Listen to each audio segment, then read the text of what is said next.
Hey, I'm Benjamin, and I'm the lead pastor of Community Evangelical Free Church, and I'm also the managing editor for Gospel-Centered Discipleship. And this is the 9th installment of what we're calling the Writer's Coaching Corner, where I get in front of a camera and I talk about one paragraph from one article on our website the previous month and what was going on so wonderfully in that article and in that paragraph from a writing standpoint, and how do we get some of that writerly goodness into our own prose. And so this month we're going to talk about the principle that good writing messes with the bull and gets a knuckle sandwich.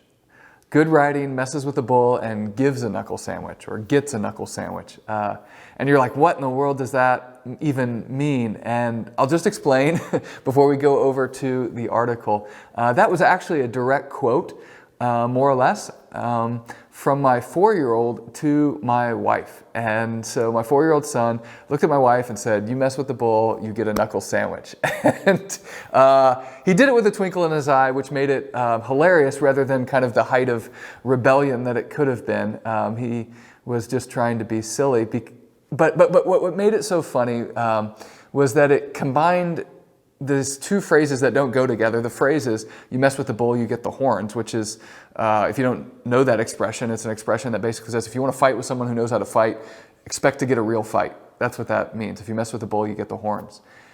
But he said if you mess with the bull, you get a knuckle sandwich, which isn't a phrase that means anything. You know, a knuckle sandwich is a punch in the mouth from a fist. So, but my 4-year-old combined both of those, and I think the context of a 4-year-old to his mother made it very funny, and also the fact that he combined two phrases that he had never heard us combine before made it very funny. Now that gives you a little bit of a window into the parenting in our house, maybe for good and for bad.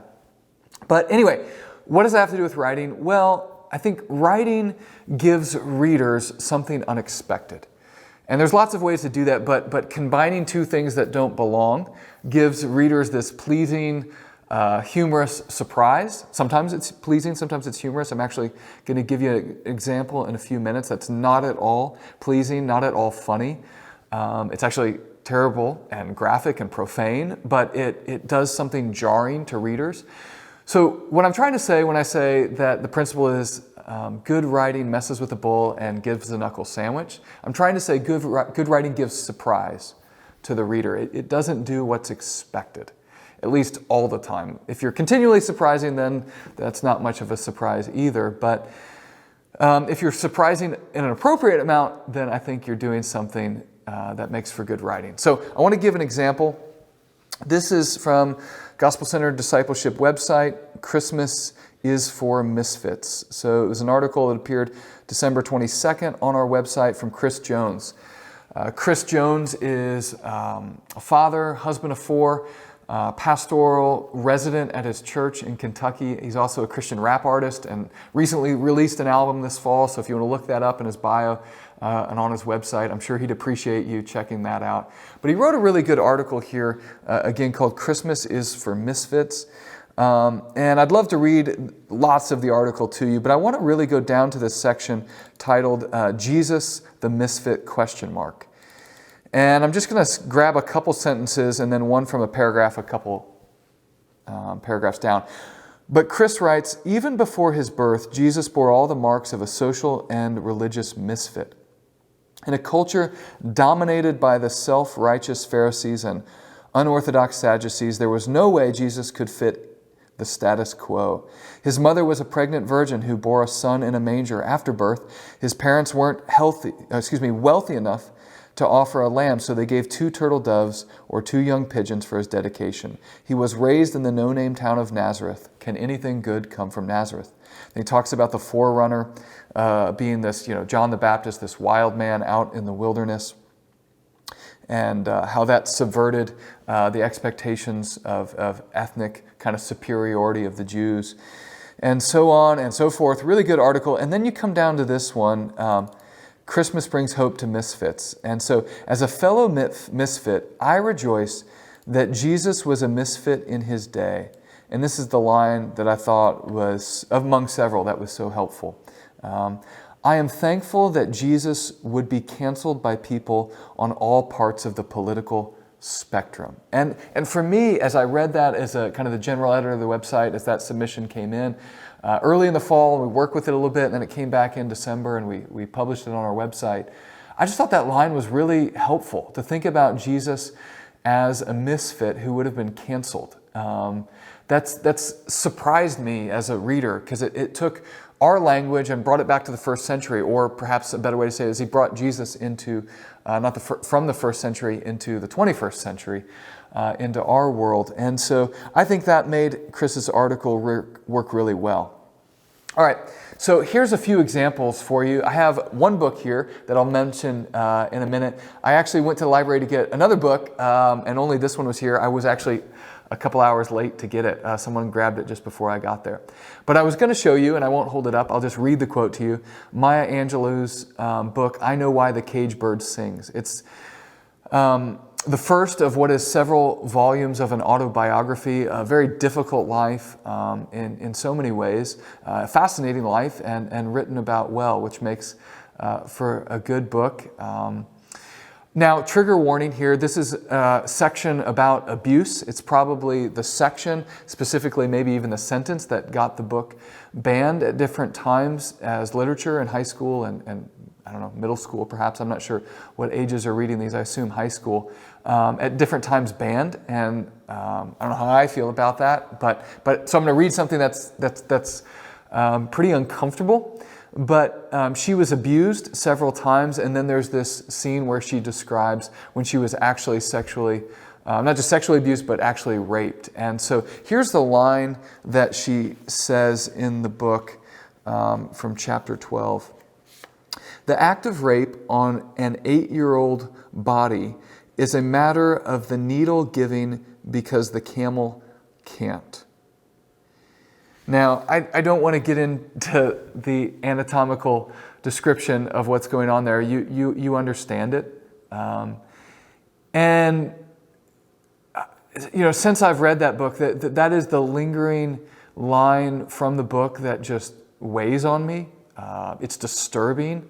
And as I tried to dissect, okay, why is that so disturbing? Well, obvious reasons, of course.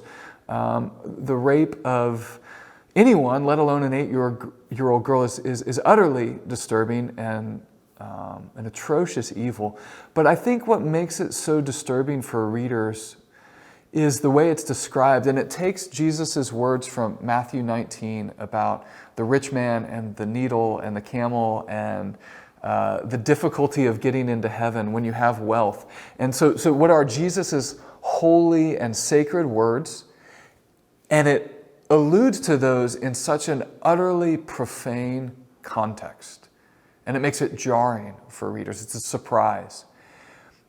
Which is, I think, working at another level, which is sexuality, which is holy and sacred, but in this context, utterly profane. And so I think that's another good example, as disturbing as it is, of an example of messing with the bull and getting a knuckle sandwich that leaves readers, I think, scarred in all the ways we're supposed to be as we read a story that has the kind of content that her story has. So I'll move on. This next book, probably can't see from the cover, but on the side here, it's Flannery O'Connor, The Complete Stories. Now, I took it off the shelf at the library, and it was just open to Good Country People, which was the exact story I wanted to reference. Flannery O'Connor is so good at subverting expectations. And so what some authors do at the level of, and she does this well at the level of words and ideas, being unexpected at the sentence paragraph level, she's doing at the level of cultural expectations. You're just not expecting her to do the sorts of things she does, or say it differently, you're not expecting her characters to do the sorts of things that they do. And you see that through all of them, but Good Country People is a great example of that. There are, in her mind, these good country people, or in the reader's expectation, these southern good country people, and this traveling Bible salesman who goes around house to house selling Bibles. And there's this more urbane, kind of sophisticated, intellectual elite, maybe the words we would use, that thinks she's going to seduce this traveling Bible salesman. And I just want to tell you, go read the story. You are not expecting what's going to happen. And I'll tell you, the characters in the story are not expecting what's going to happen in that story. And so I think Flannery O'Connor is a great example of messing with the bull and giving a knuckle sandwich, which is a way to say surprise. And I think those two authors, particularly Flannery O'Connor, as I go to application, when you think about religious writing, it's all the more important, I think, to give readers surprise, because the subject matter often is familiar. And what we're trying to do as writers is make the familiar feel unfamiliar and therefore wonderful again, as terrible as it really is, or as wonderful as it really is, or as joyous as it really is. And part of the way we do that is by surprising readers. So a couple things to think about. If you have software that you use like Grammarly, one of the things that Grammarly does is it starts auto-populating. So as you're typing, it's filling in what it expects you to say next, and you can just hit tab or enter or whatever it is. I have it on my computer. And that's a good thing, because it tells you, oh, I'm writing in such a way that standard English expects me to write something next. However, if everything you write can be expected by a computer, how boring will that be to readers? Probably pretty boring. And so I just encourage you, from various times, if you see it auto-populating, suggest something, twist it, do something fresh, do something unfamiliar, do a different kind of synonym, or pull out the thesaurus, or do something like that, and use a different word choice. The other application I want to give you is go Google a list of cliches. You can find them all over the internet, and just cut and paste those into a Word doc. And then say you've got 30 minutes to write. Take the first 5 minutes and just pull off one of those cliches.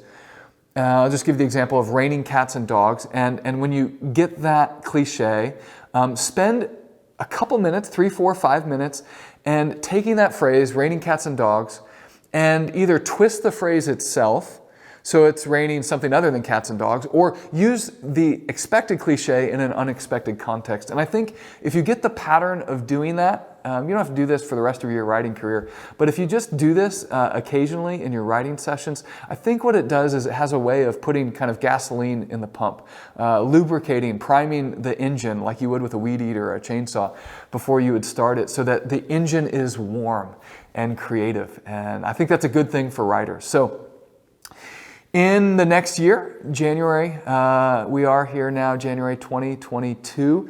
I would love for new writers to be writing for GCD. And so go to our website, click on the submission page, and submit an article, and we'd love to see it. Thanks for watching. We'll see you next time.